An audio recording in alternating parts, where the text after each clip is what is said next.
Hey losers, I'm Coral. Welcome to my channel. If you're joining me for the first time, I read things that are mostly horror, but I do dabble in really anything that is strange, uncomfortable, evocative. So if you're into that, welcome to the party. I am here today with a big book haul. This is the biggest book haul I've had all year. It was my birthday at the beginning of the month, so I took advantage of that and bought some stuff. I had some gift cards. My family knows what I'm about. I've also got like some subscription stuff.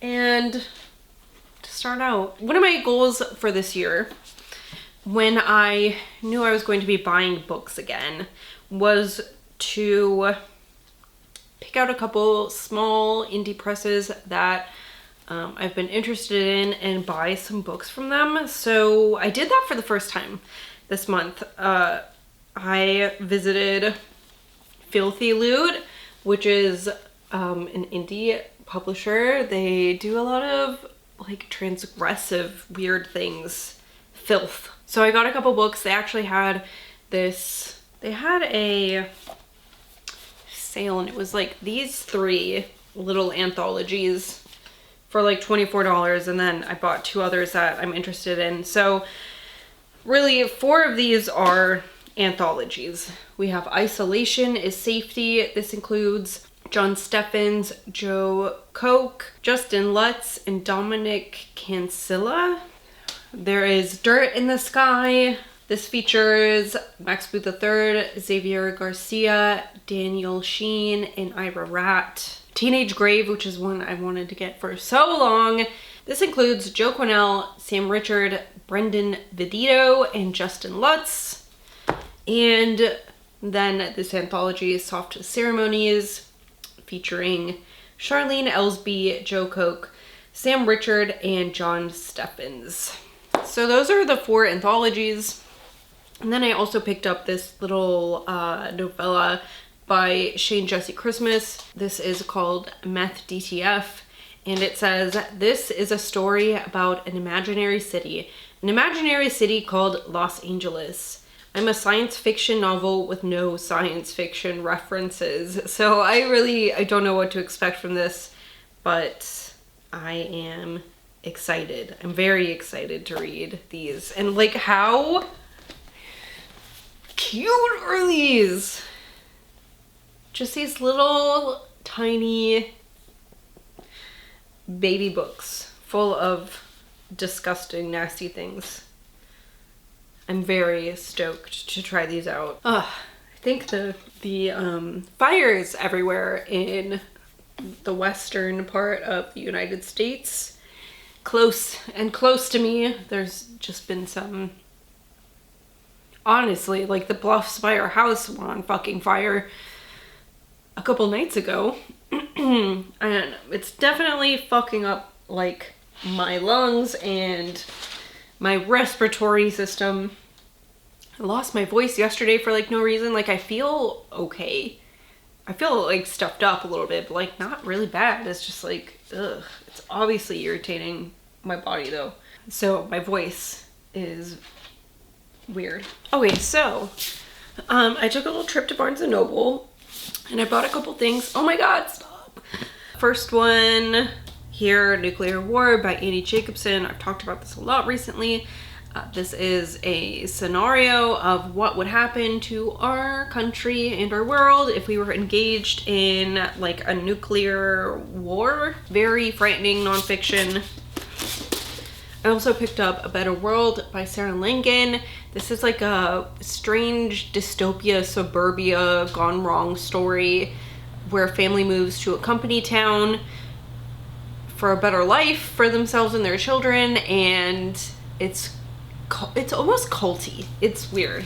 It's a great book. And I finally found a copy of Diavola by Jennifer Thorne, which is about a family on vacation in Italy. There's 2 nightmares here. The family itself and something strange in the villa they're staying at. But this was one of my favorite books of the year. So good. I'm really excited to finally have a copy of that.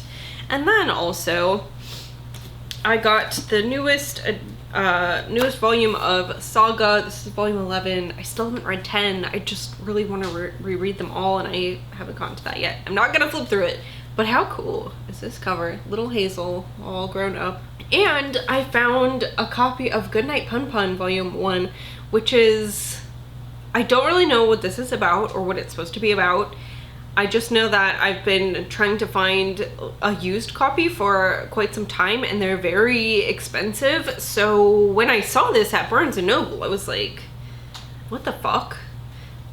Like, amazing, cool. I don't have to pay $1 million to finally read this. The back says, meet Pun Pun Punyama. He's an average kid in an average town. He wants to win a Nobel Prize and save the world. He wants the girl he has a crush on to like him back. He wants to find some porn. That's what he wants, but what does he get? So it's kind of interesting. I read the first couple pages of this, and it's like everyone is a human looking character except for Pun Pun. He looks like a little bird ghost under a sheet. Like a little bird pretending to be a sheet ghost. So it's interesting and weird, and yeah, I don't really know what to expect. I know that it's kind of strange. It is wrapped in like plastic wrap when you buy it from Barnes & Noble because it has explicit content in it. So I don't know what that's going to be yet, but we'll find out.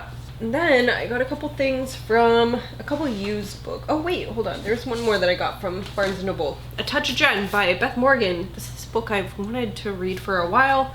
It's about two women who are kind of friends, but it's less that they're friends and more like they share this strange obsession with another woman, or they have this obsession over another woman named Jen, and it just seems like it's weird, right?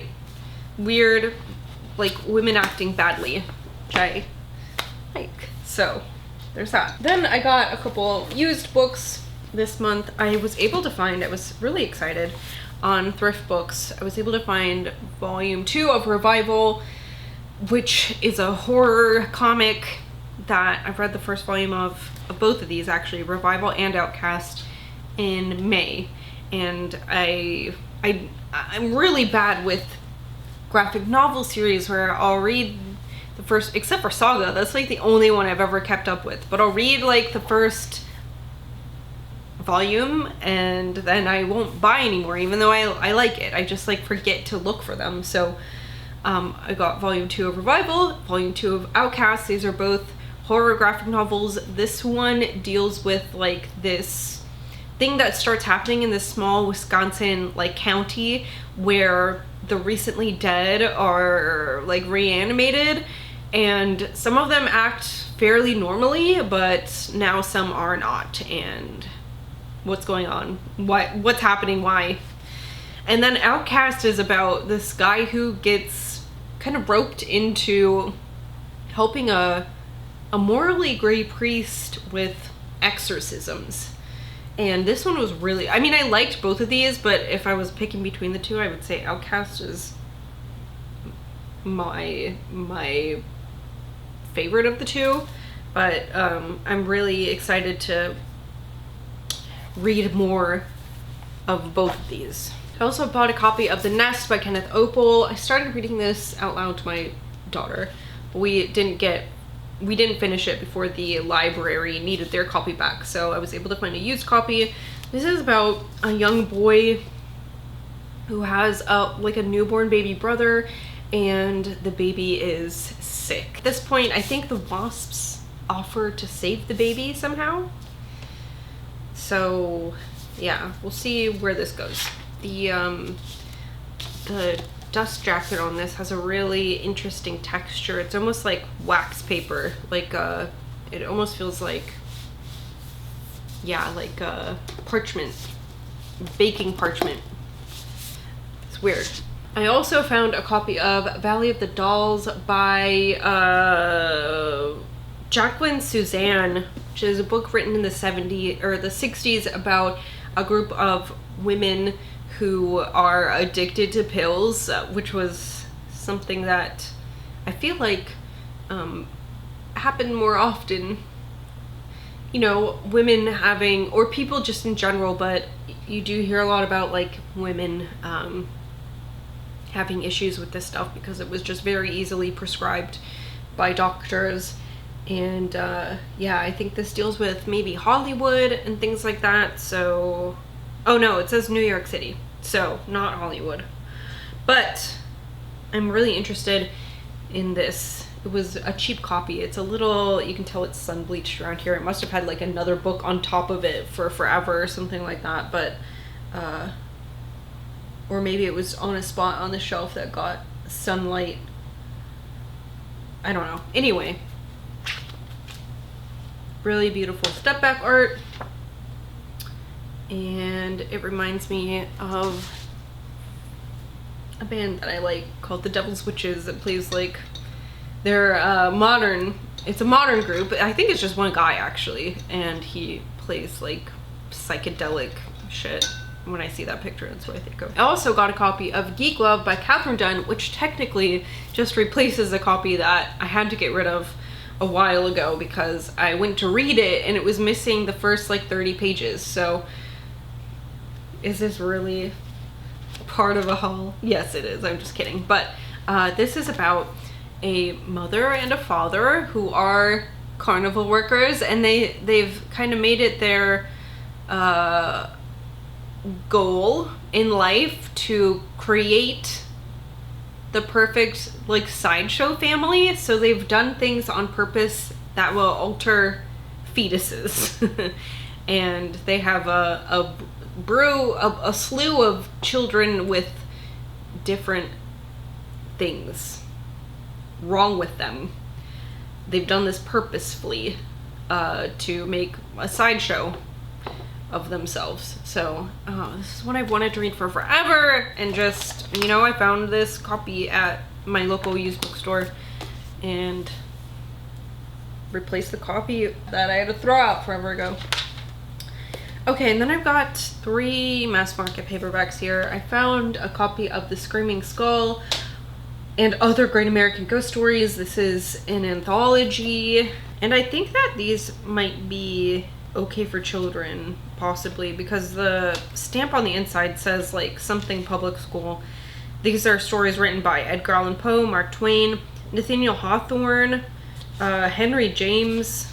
I don't recognize other names, so I think that these are like definitely older stories. And I found a copy of the Patricia Cornwell's that I've been collecting, the Avon editions. So this one is Cruel and Unusual.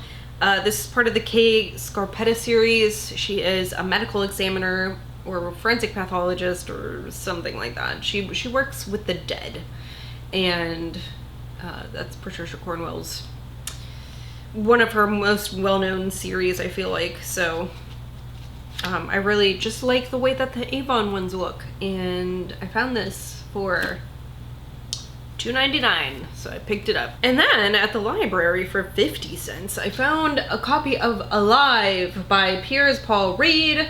This is about the, where were they from? Uruguayan, I think they're from Uruguay.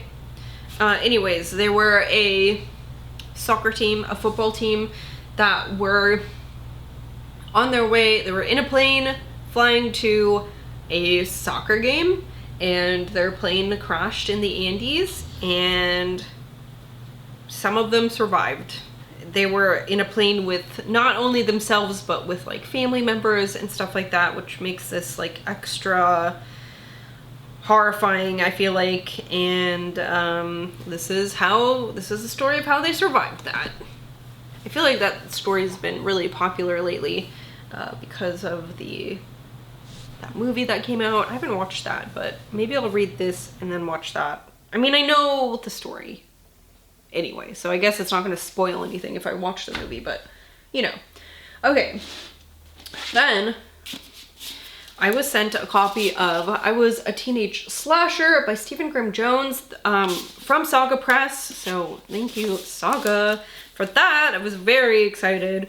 So this is Stephen Graham Jones's newest release. It says, it's the summer before senior year for best friends Tolly Driver and Amber Dennison. They're not in the marching band, they're not in the FFA, they don't really count. Amber's the only native student in town, and Tolly's only on the radar due to his father's recent death. This is all about to change. Bodies are going to be dropping fast in this small West Texas town. For a few unbearably hot days that will resonate through the decades and even get made into a TV movie, Tolly and Amber will be famous, notorious even. Finally, everyone will know their names. Obviously, this is one of Stephen Graham Jones's slasher novels, but I think that this is different because we're following the slasher and not the victim. So that is something I'm excited about. I Was a Teenage Slasher. What a great title for that as well. Okay, I also had 2 books from the Nightworms package for this month. Your Utopia by Laura Chung and Eyes Are the Best Part by Monica Kim. If you'd like to watch a full unboxing of that package, unpackaging of that package, I made a video for that. And then finally, okay, I'm going to tell you ahead of time, this is for the Illumicrate Evernight. Nevernight is a book. This is for the Illumicrate Evernight subscription, so if you're part of that, you haven't gotten your package yet for July, and you don't want to know what's in there, go ahead. This is the last book. Skip to the ending. I will see you later. Thank you for watching. But if you are interested in seeing what that is, oh boy, this is a good one. I'm very excited about this edition. So this is your chance to leave now if you don't want to see it. We got a copy of, again, The Eyes Are the Best Part by Monica Kim. So I will be unloading that other copy because this is so... Okay, so this is the front here. She's got her bowl full of eyeballs. Here it is, empty on the back. Okay, now I'm gonna take the dust jacket off because you guys have got to fucking see this. So gory and beautiful, just like drippy, bloody eyeballs everywhere. I think this is the most beautiful Evernight book I've received. I think I got in a little late on it, so I missed maybe like 1 or 2 packages, but ooh, look at that. And then they have end pages, illustrated end pages. I like this one a lot. Oh my god. This book is so fucking gorgeous. I'm so excited to read this book also. Oh my god. I think this is the most beautiful book Evernight has put out. Okay, well, that leaves us on a really high note. Thank you all so much for watching.